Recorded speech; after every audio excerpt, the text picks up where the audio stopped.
Chairman साहिबा, मैं शुरुआत में अपनी तरफ से ताज़ियत पेश करना चाहूँगा उन 26 लोगों को जिनका नाम पूछकर और मुसलमान नहीं होने के नाते पर उनको गोली मारकर कत्ल कर दिया गया।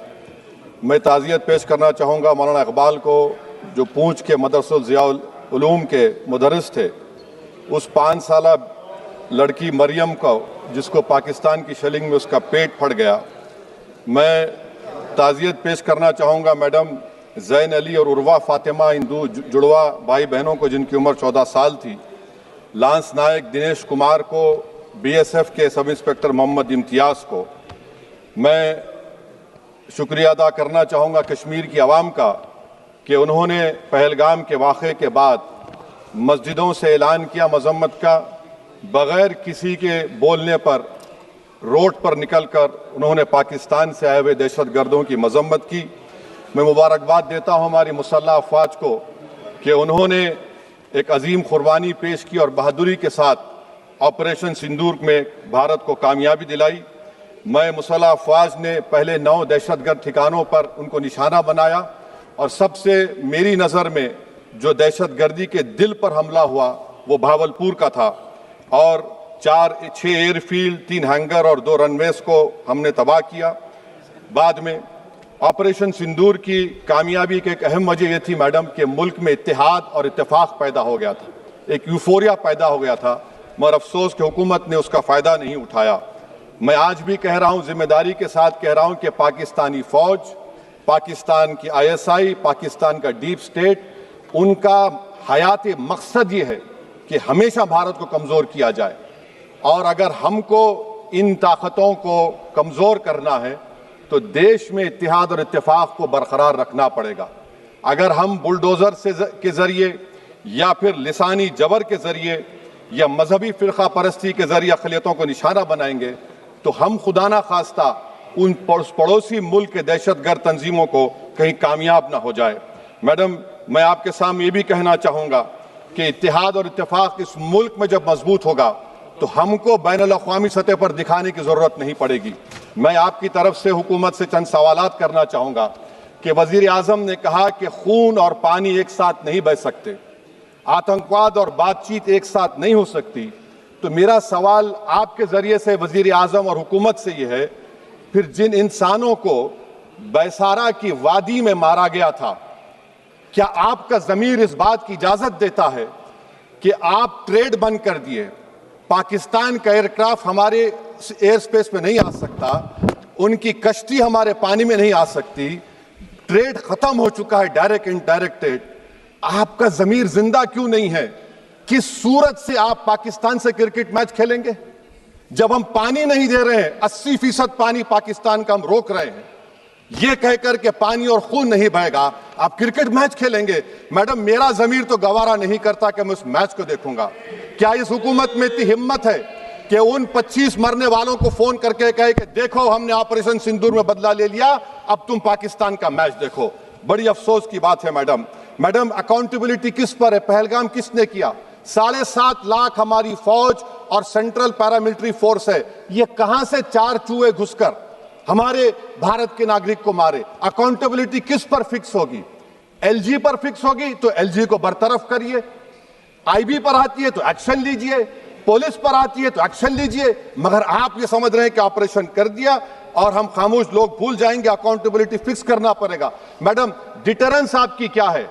आपने सर्जिकल स्ट्राइक किया, आपने बालाकोट किया, फिर ये पहलगाम हुआ, तो आपकी डिटरेंस की पॉलिसी नाकाम साबित हुई, कश्मीर की पॉलिसी नाकाम साबित हुई, 370 हटा दिया आपने एक रियासत को यूटी बना दिया और उसके बावजूद भी दहशतगर्द वहां पर पहुंच गए। तो और अफसोस मुझे इस बात का होता है मैडम कि पाकिस्तान को हम जानते हैं, पाकिस्तान और इजराइल इस पूरी दुनिया में एक फेल्ड स्टेट है और पाकिस्तान के आर्मी चीफ को, जिससे हमारे स्ट्रेटेजिक रिलेशनशिप, इसको अपना दोस्त कहते हैं, उस देश का प्रेसिडेंट उस शख्स को बुलाकर खाना खिलाता है अपने साथ जिसके भाषण से हमारे लोग मारे गए थे। तो क्या आपकी खारजा पॉलिसी कामयाब हुई? आप देख लीजिए। अच्छा, हमारे देश में एक ऐसी तंजीम है जिसका वजूद नफरत की बुनियाद पर और मजहबी अज़बियत को फैलाने के लिए बनाया गया। उनको तकलीफ है सेकुलरिज्म से, सोशलिज्म से, मगर हमारे संविधान के प्रियम्बल में लफ्ज सॉवरेन है। सॉवरेन का मतलब यह है कि हम खुद मुख्तार हैं, हम हाकिम आला हैं, हम अपने मुल्क के मुकद्दर का फैसला करेंगे। एक गोरा व्हाइट हाउस में बैठकर भारत की सीज फायर का ऐलान करेगा? यह आपका नेशनलिज्म है? अफसोस होता है मुझे सर। मैडम मैं आपसे पूछना चाह रहा हूं कि अगर एक चचा सैम ऐलान कर रहे हैं तो हमारी फौज पर क्या असर पड़ा होगा? हमारे उन पायलटों पर क्या असर पड़ेगा जो नहीं मालूम कितनी ऊपर आसमानों पर भारत की हिफाजत कर रहे हैं? वो नेवी का सिपाही जो समंदर में खड़ा हुआ है, उसको यह नहीं मालूम हो रहा है कि मेरा प्रधानमंत्री ऐलान नहीं किया, एक गोरे ने ऐलान किया। बड़ा ये आपके कैसा होगा ये? मैडम, मेरा सवाल हुकूमत से यह भी है कि हम कोई एडवर्सेरियल कंट्री नहीं है अमेरिका के लिए, हम दोस्त हैं, स्ट्रेटेजिक रिलेशनशिप है। क्या क्या एग्रीमेंट हमने साइन नहीं किया, तो क्या ये दोस्ती निभा रहे हैं? मैडम, मैं हिस्टोरिकल एग्जांपल दे रहा हूं। क्रुश्चेव और टीटो, क्रुश्चेव ने दबाव डाला, टीटो ने कहा मैं नहीं मानता, मैं नैम ज्वाइन करूंगा। मैडम, फ्रांस और यूएसए, डिगोल को जब यूएसए ने दबाव डाला तो डिगोल ने कहा कि तुम दोस्त हो मगर हमारी खारिजा पॉलिसी आजाद ना है। मैडम, वहीं पर आप देखिए गुजराल साहब, जिसको कहते सबसे कमजोर थे, वजीर आजम थे, उन्होंने बहादुरी का मजारा कि रिफूलिंग करने नहीं दिया। वियतनाम 20 साल यूएसए लड़ा मगर झुका नहीं, और हम उनको बोल भी नहीं पा रहे, हम तो कोई दुश्मन मुल्क तो नहीं है अमेरिका के, ये आपको समझने की जरूरत है।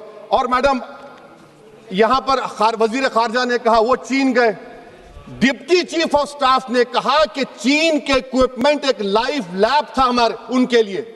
क्या आपने कहा चीन को कि तुमने क्यों दिया पाकिस्तान को हथियार? आप नहीं कहे।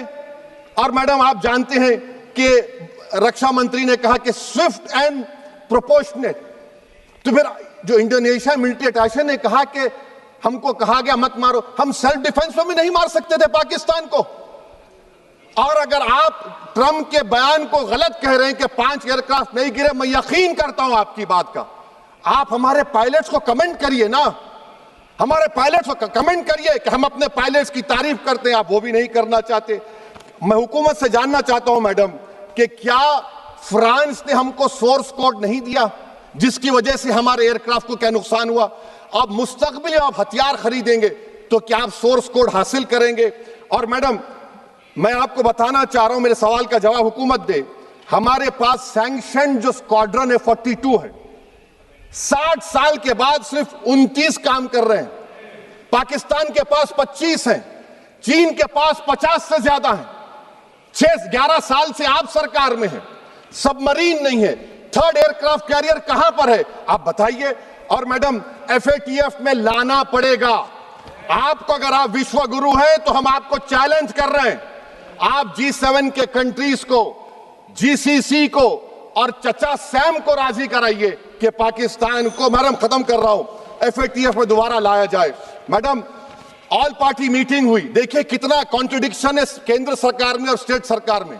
ऑल पार्टी मीटिंग में था, केंद्र सरकार ने कहा कि नहीं, बैसारन मिडोस पर तो कोई जा ही नहीं सकता, जून से पहले इजाजत लेना पड़ेगा।